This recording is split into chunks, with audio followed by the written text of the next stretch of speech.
Have you ever heard a child speak backwards? Not as a joke, not by accident, but perfectly, as if someone taught them every reversed word. At first, it sounds strange, maybe even funny, until you record it and play it in reverse. That's when you realize they're not speaking nonsense. They're answering. Someone or something is speaking through them, teaching them how to whisper backwards, how to sound right, how to speak in a voice that isn't their own. When a child laughs backwards or stares at a mirror and says, "He doesn't have a name anymore," don't ignore it. Because when you finally listen closely, when you hear what they're really saying, you'll understand one terrifying truth. You're not alone anymore. Story 1. The first time I heard her voice, it came from the baby monitor, but the sound wasn't crying, it was whispering. Soft, eerie words that didn't make sense. It took me a few seconds to realize why. She wasn't speaking gibberish. She was speaking backwards. My name is Daniel, and this is the story of how my daughter stopped being mine. It started 3 months after my wife and I moved into a quiet neighborhood just outside Ashford. The house was old, creaky, but charming, a place we thought would be perfect to raise our daughter Lily. She had just turned 4, bright and curious, always humming little tunes and talking to her stuffed rabbit, Mr. Nibbles. The first night something felt wrong was when I woke up to the baby monitor crackling. I reached over to lower the volume thinking it was interference, but instead of static, I heard Lily's voice. It sounded like she was chanting. I sat up, my heart racing. I couldn't understand the words, but there was a rhythm, deliberate, intentional, like she was reciting something. I rushed to her room. She was sitting on her bed in the dark, facing the corner, whispering, her back to me. "Lily?" She stopped mid-sentence and turned her head. Not all away, just enough to look at me from the corner of her eye. Her face was blank. "What are you saying, sweetheart?" She tilted her head slightly. "I'm talking to my friend." That wasn't unusual for a kid her age, but something about her tone made my stomach drop. Her voice didn't sound like hers. It was flat, cold. "Your friend?" I asked carefully. "What's your friend's name?" She paused, like she had to think about it. Then she smiled. "He doesn't have one anymore." I didn't sleep the rest of that night. The next morning, Lily acted completely normal. She played with her toys, drew pictures, laughed. When I asked her about her friend, she giggled and said I must have had a bad dream. My wife, Emily, told me not to overthink it. "Kids talk to imaginary friends all the time," she said. "It's harmless." But the thing was, I'd checked the baby monitor's recording. It wasn't interference. I played it again while Emily was at work. And that's when I realized what Lily had been saying. I reversed the audio file. The moment I hit play, a cold wave ran down my spine. Her voice came through perfectly clear. No static, no distortion. She was saying, "Daddy, can you hear him too?" I turned off the monitor, shaking. Maybe she had heard me talk in my sleep. Maybe she was mimicking sounds. I tried every possible explanation, but deep down, I knew something wasn't right. A few nights later, I heard her again. This time, it wasn't through the monitor. It was coming from the hallway. "Lily?" I called out softly. Her door was slightly open. The faint glow of her nightlight spilled into the hall. I pushed it open and froze. She was standing in front of her mirror, facing it, her tiny hand pressed to the glass. Her lips moved quickly, whispering backward words under her breath. "Lily?" She turned around, startled. "Daddy, I told him you're here." I tried to keep my voice calm. Who? She pointed at the mirror. Him. I knelt down. There's no one there, honey. Yes, there is. Her expression darkened. He said, you can't see him yet. That was when the mirror's surface rippled, like someone had touched the other side. I grabbed Lily and backed away. The reflection in the mirror didn't follow immediately. For half a second, it lagged behind, then slowly caught up. The next morning, I took the mirror off her wall. I told Emily it had fallen and cracked. But that didn't help, because now Lily didn't need the mirror. She began whispering in her sleep. At first, short bursts, then full conversations. Sometimes, she'd giggle and say something backwards. Other times, her voice would change, deeper, raspier. I recorded her again, and when I played it backwards, it wasn't just her voice. There was another one. A man's voice, low and angry. He said, "She's mine now." I threw the recorder away. Emily didn't believe me. She said I was losing it, that the stress of work and parenting was getting to me. But I knew what I heard. Then came the night. Emily finally heard it too. We were asleep when Lily started screaming. We rushed to her room. She was standing on her bed, eyes wide open, pointing to the ceiling. "He's here! He's here!" The lights flickered. Every bulb in the house popped at once. The air turned heavy. It felt like we were underwater. The sound that filled the room was like 1,000 whispers, all reversed, speaking in unison. And then silence. Lily collapsed. We called the paramedics. She was breathing, but unresponsive. They said she might be in shock. For the next few days, she didn't speak at all. She just stared blankly at walls, humming quietly, backwards. One afternoon, I found her drawing in the living room. She had drawn our family, me, Emily, and herself. But behind us stood a tall, shadowy figure with no face. His hand rested on her shoulder. I asked her what it was. She smiled.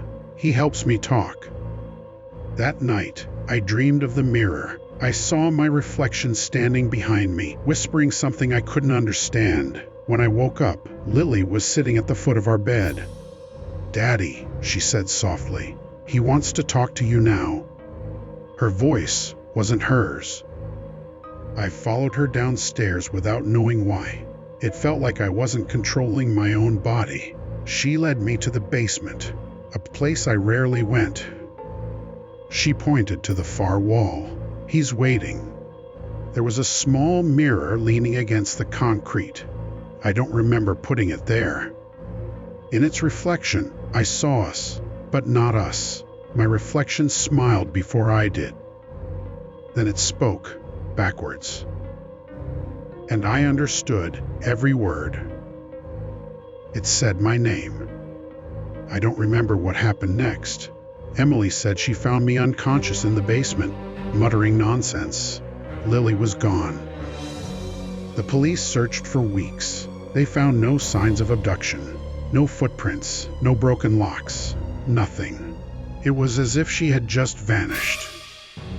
But a week later, I got an email from an unknown address. It contained a single video attachment. It was from a baby monitor. The footage was grainy, time-stamped the night she disappeared. Lily stood in the middle of her room, looking into the mirror. Then she slowly turned to the camera and smiled. Her lips moved, backward speech again. I reversed the audio. She said, "He let me in. Now I can see you from the other side." The video ended.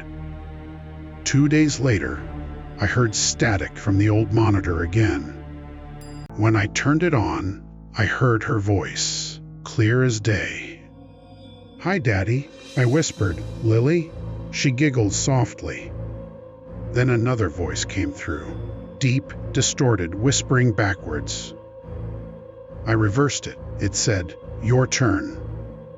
The next morning, Emily found the monitor on the floor, still recording. There was no one in the house. Only the faint sound of whispering, getting closer, clearer, until it stopped. And then, from the silence, came a small, familiar voice, speaking backwards, calling my name. Story 2. The first time I realized something was wrong with Noah was when he started answering questions before I finished asking them, but always in reverse. He was 6, too young to understand what reverse even meant. Yet there he was, sitting at the breakfast table, milk dripping from his spoon, eyes blank, whispering "ma-I" when I asked, "Where are you?" I laughed the first time. Thought it was a game, a funny little quirk kids pick up from cartoons or the internet. But the laughter stopped when I recorded him and played the audio backwards. He wasn't saying nonsense, he was saying, "I'm behind you." That was the day everything changed. My name's Claire, and I used to think the strangest thing about my son was his obsession with old cassette tapes. He'd found a broken tape recorder at a garage sale and carried it everywhere. He'd press the record button, mumble into it, then rewind and listen over and over. At first, I thought it was cute. He called it his echo box. But one night around 3 a.m., I heard it playing in his room. The tape wasn't playing his voice. It was playing mine. I opened the door quietly and froze. Noah was sitting cross-legged on the floor, staring at the recorder. The tape was spinning backward, and through it, my voice whispered words I'd never said. "He's coming for you." I snatched the recorder and turned it off. Noah didn't react. He just looked up at me and said, "You shouldn't have done that." I didn't sleep that night. The next morning, Noah didn't remember anything, or maybe he pretended not to. When I asked him what he was recording, he smiled and said, "My friend talks funny. I'm learning how to talk like him." "What friend?" I asked. He thought for a moment. He said he doesn't have a name anymore. The words hit me like a cold wave. That evening, I played the cassette again, only this time I let it run normally. It was filled with whispers, dozens of voices layered on top of each other, too fast and reversed to make sense. But when I slowed it down, it was something underneath. My son's voice saying, "He says if I talk like him long enough, I'll sound right." Sound right? What did that even mean? Over the next few days, Noah's behavior changed. He stopped playing outside.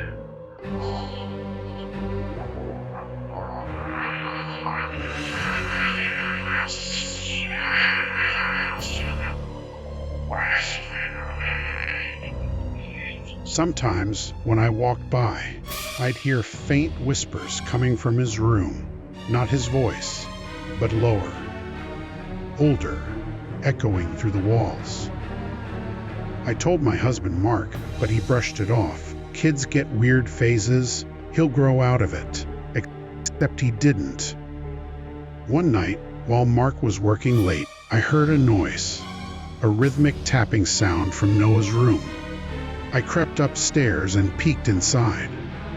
Noah was sitting on his bed, facing the window. His tape recorder lay beside him, running. The tape spun endlessly, but there was no sound coming out, just silence.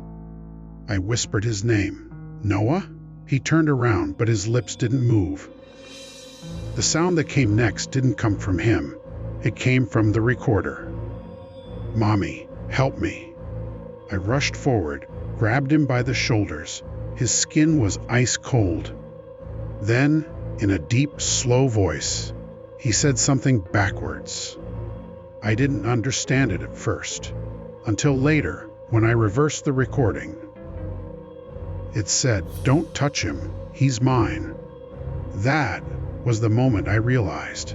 Whatever was speaking through my son wasn't him anymore. The next morning, Noah was gone. His window was open, footprints on the wet grass outside, but none leading away, only toward, as if something had walked in. The police searched for days. Nothing. 3 days later, I found the tape recorder lying on the kitchen counter.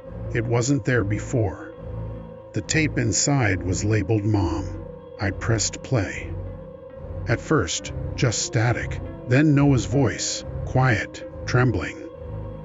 "Mommy," he said, "you'll hear this when he's ready for you too." Then, a pause, and another voice, distorted, reversed, whispering. I reversed the recording on my computer. It said, "Turn around." I froze. I swear to God, in the reflection of my screen, there was someone standing behind me. Tall, thin, his mouth was moving backwards. I screamed and spun around. No one. But when I turned back, the computer screen wasn't showing the audio file anymore. It was a live feed. Noah, sitting in his room, smiling. I ran upstairs, heart pounding, tears streaming. I threw open his door, and it was empty. Just the mirror facing the bed. And on the mirror, written backward in red marker, "You finally sound right." The tape recorder clicked one last time. Rewind. Play. Noah's voice came through again. "Hi, Mommy." I whispered, "Where are you, baby?" He laughed. Then, backward, perfectly clear, came his last words. "Look closer." I did, and for the first time, I realized the reflection in the mirror wasn't mine anymore. The end.